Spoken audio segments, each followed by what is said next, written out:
বুদ্ধদেবের চারটি আর্য সত্য এবং অষ্টাঙ্গিক মার্গ সম্পর্কে আলোচনা করবার আগে গৌতম বুদ্ধ এবং তার নীতিতত্ত্ব এই বিষয়ে একটু আলোকপাত করতে চাই।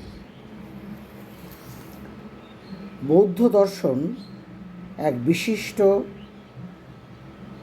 আধ্যাত্মবাদী দর্শন, যদিও এরকম দর্শন নাস্তিক দর্শন নামে পরিচিত।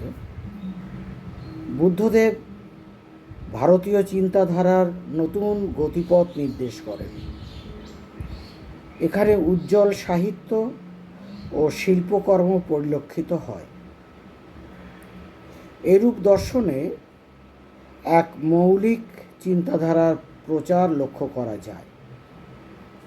বুদ্ধদেব দর্শনের চরম তত্ত্বের আলোচনার আগ্রহ না দেখিয়ে এক নব্য দর্শনের সূত্রপাত ঘটালেন। তিনি উদার ধর্মনীতির প্রবর্তক। বুদ্ধবাণী বৌদ্ধ দর্শনের ভিত্তি। সকল বৌদ্ধ সম্প্রদায়ই এটা বিশ্বাস করেন যে দর্শন ও ধর্ম অঙ্গাঙ্গী সম্পর্কে যুক্ত। বৌদ্ধ দর্শন প্রাচীন হলেও যুক্তি বিশ্লেষণে সর্বাধুনিক বক্তব্যের সঙ্গে বহু ক্ষেত্রেই সঙ্গতিপূর্ণ। এদের বক্তব্যে আমরা দেখতে পাই আধুনিকতার ছাপ সুস্পষ্ট।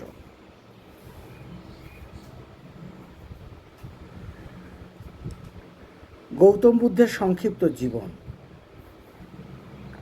খ্রিস্টপূর্ব ষষ্ঠ শতাব্দীতে হিমালয়ের পাদদেশে কপিলাবস্তু নগরে শাক্য বংশের এক রাজ পরিবারে বুদ্ধদেব জন্মগ্রহণ করেন। বাল্যকালে তার নাম ছিল গৌতম বা সিদ্ধার্থ।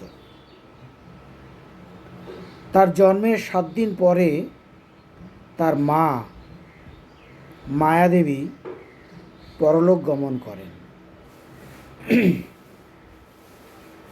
সিদ্ধার্থ বিমাতা কর্তৃক লালিত পালিত হন। পরে তার পিতা শুদ্ধোদন গৌতমের বিবাহ দেন। তার স্ত্রীর নাম ছিল যশোধরা। গৌতম বুদ্ধ কিছুকাল সংসার ধর্ম পালন করেছিলেন। তার একটি পুত্র সন্তানও জন্মগ্রহণ করেছিল, তার নাম রাহুল।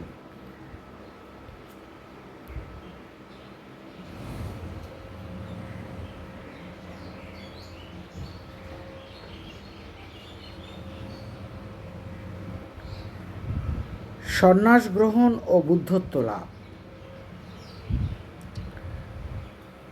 রাজপরিবারে জন্মলাভ করলেও এবং রাজকীয় ঐশ্বর্যের মধ্যে লালিত পালিত হলেও গৌতম বা সিদ্ধার্থ বাল্যকাল থেকেই অত্যন্ত চিন্তাশীল এবং ভাবপ্রবণ ছিলেন। আমরা বারবার শুনেছি যে তিনি একদিন সুদৃশ্য বাগানে ঘোরাফেরা করছিলেন এবং সেই সময় তিনি কতগুলো দৃশ্য দেখতে পান। জরা, ব্যাধি এবং মৃত্যুর দৃশ্য। সেই দৃশ্য দেখে তিনি বুঝেছিলেন যে এই জগৎ দুঃখে পরিপূর্ণ। দুঃখ কষ্টে জর্জরিত মানুষকে সংসারের জ্বালা যন্ত্রণার হাত থেকে মুক্তি দেওয়ার আশায় গৌতম মাত্র 19 বছর বয়সে সংসার ধর্ম ত্যাগ করে সন্ন্যাস জীবন গ্রহণ করেন। তিনি একাধিক সন্ন্যাসীর সংস্পর্শে আসেন এবং বহু ধর্মপণ্ডিত ও ও সাধুজনের শরণাপন্ন হন। কিন্তু বহু জায়গায় ঘুরে ঘুরেও কেউ তাকে দুঃখ কষ্টের হাত থেকে মুক্তি পাওয়ার পথের নির্দেশ দিতে পারেননি। অবশেষে বুদ্ধদেব বা গৌতম, তখনকার গৌতম বুদ্ধ গয়ায় বোধি বৃক্ষতলে কঠোর তপস্যার দ্বারা দুঃখের রহস্য ও স্বরূপ উদ্ঘাটনে সমর্থন হয়। বোধিতে সত্য জ্ঞান বা বুদ্ধত্ব, যাকে পরম জ্ঞান বলা হয়, সেটি লাভ করেন বুদ্ধদেব। গৌতম বুদ্ধ বা সম্যক জ্ঞানী নামে তখন তিনি খ্যাত হলেন।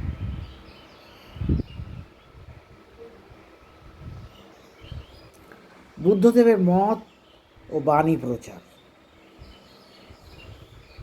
নিজেকে দুঃখ কষ্ট হতে মুক্তি দেওয়াই বুদ্ধদেবের উদ্দেশ্য ছিল না। পৃথিবীর অগণিত জনসাধারণকে দুঃখ দুর্দশার হাত থেকে চিরমুক্ত করবার সংকল্প তিনি গ্রহণ করেছিলেন। বুদ্ধদেবের সাধন ছিল মানবের মুক্তির সাধনা। সেই উদ্দেশ্যে তিনি বুদ্ধত্ব লাভ করবার পরও বিভিন্ন স্থান পর্যটন করে তার সত্যোপলব্ধির বাণী প্রচার করে গিয়েছেন। বুদ্ধদেবের বাণী ও মত বৌদ্ধ দর্শনের ভিত্তি। বুদ্ধদেবের পথ হলো ধর্মের পথ। এই ধর্ম সর্বসাধারণের ধর্ম, সর্বসাধারণের জন্য এই ধর্ম। বৌদ্ধ ধর্মের আদর্শ হল বিশ্ব মানবতার মহান আদর্শ। এই আদর্শ হল অহিংসা, প্রেম, মৈত্রী ও করুণার আদর্শ। কালক্রমে বৌদ্ধ ধর্ম ও দর্শন দক্ষিণে সিংহল, ব্রহ্মদেশ ও শ্যাম এবং উত্তরে তিব্বত, চীন ও জাপানে বিস্তার লাভ করেছিল এবং এখনও পর্যন্ত সেখানে আমরা এই ধর্মমতের লোকদের দেখতে পাই।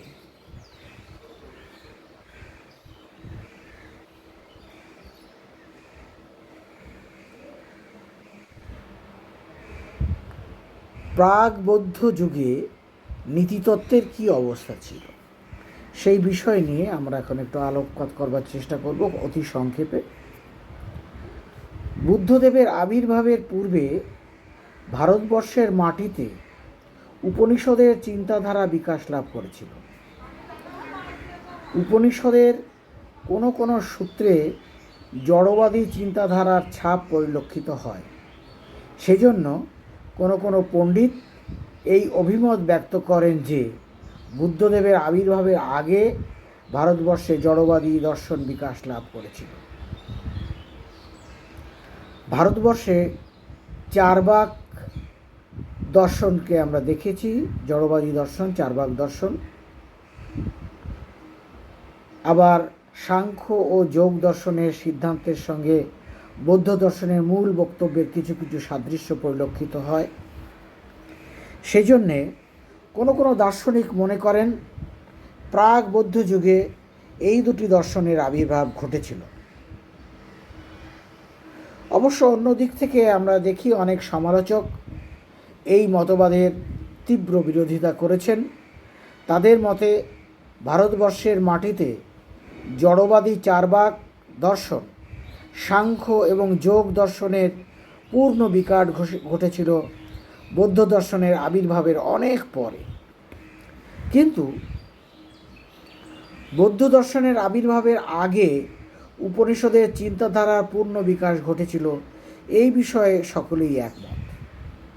অনেকেই বিশ্বাস করেন যে বহু ভারতীয় দার্শনিক তাদের চিন্তাধারার উদ্ভব ও বিকাশের মূলে রয়েছে বৌদ্ধ মতবাদের বিরোধিতা।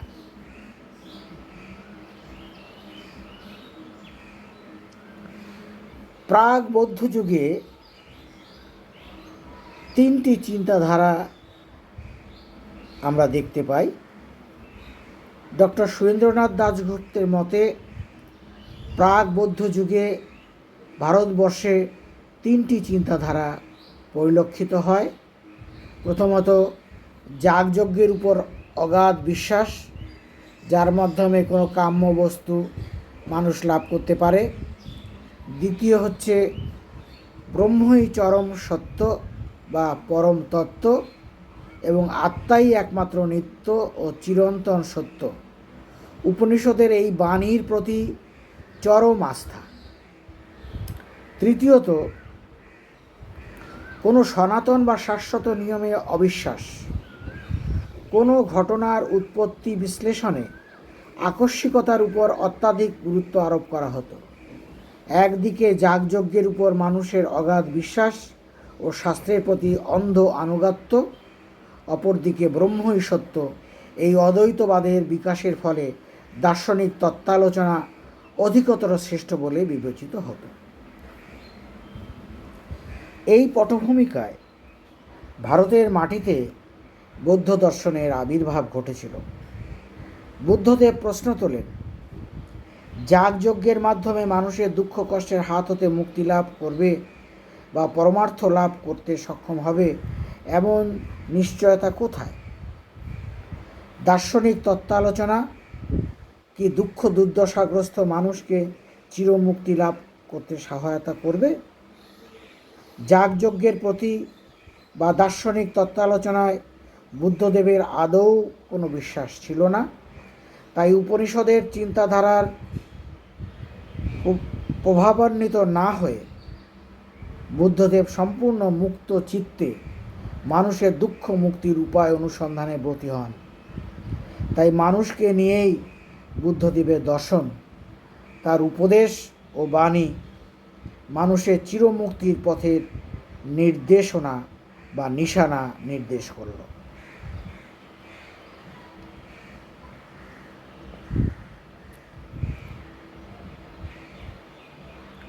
প্রাচীন বৌদ্ধ নীতিতত্ত্ব।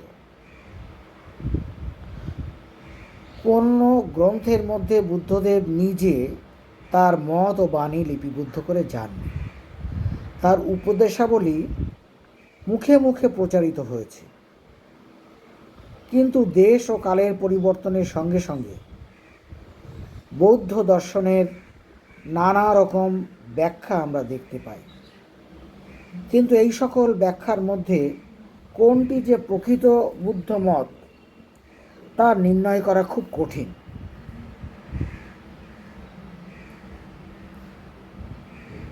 বুদ্ধদেবের মৃত্যুর পর তার শিষ্যগণ বুদ্ধদেবের মত ও বাণীকে গ্রন্থাকারে লিপিবদ্ধ করেন।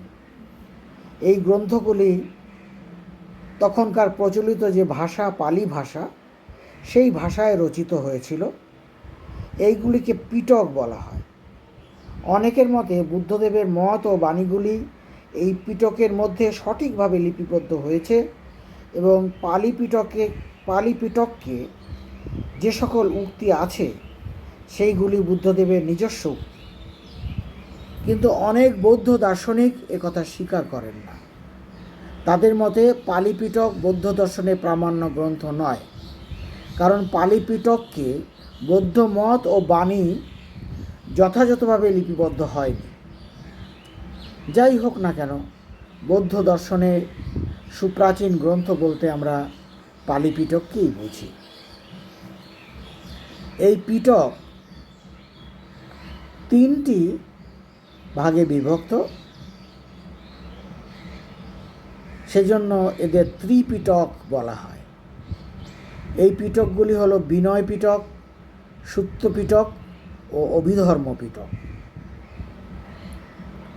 বিনয় পিটকে বিনয় শব্দের অর্থ আচার, rules of conduct or discipline. বৌদ্ধ সন্ন্যাসী বা ভিক্ষুরা কোন কোন নিয়ম আচরণ অনুসরণ করবে বিনয় পিটকের মধ্যে তা লিপিবদ্ধ আছে। সুত্ত পিটকে সুপ্ত শব্দের অর্থ সংক্ষিপ্ত বচন। এই গ্রন্থের মধ্যে ছোট ছোট গল্পের মাধ্যমে বুদ্ধদেবের ধর্ম, উপদেশ, বাণী ও মত লিপিবদ্ধ করা হয়েছে। বুদ্ধদেবের বচনের ব্যাখ্যা, বিশ্লেষণ, ভাষ্য, অভিপিটকের মধ্যে লিপিবদ্ধ হয়েছে। বুদ্ধদেবের বাণী ও মতের দার্শনিক আলোচনা আমরা এই গ্রন্থের মধ্যে দেখতে পাই।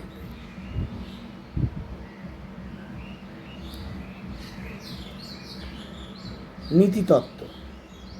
কালক্রমে বৌদ্ধ ধর্ম ও দর্শন পৃথিবীর বিভিন্ন প্রান্তে প্রসার লাভ করে।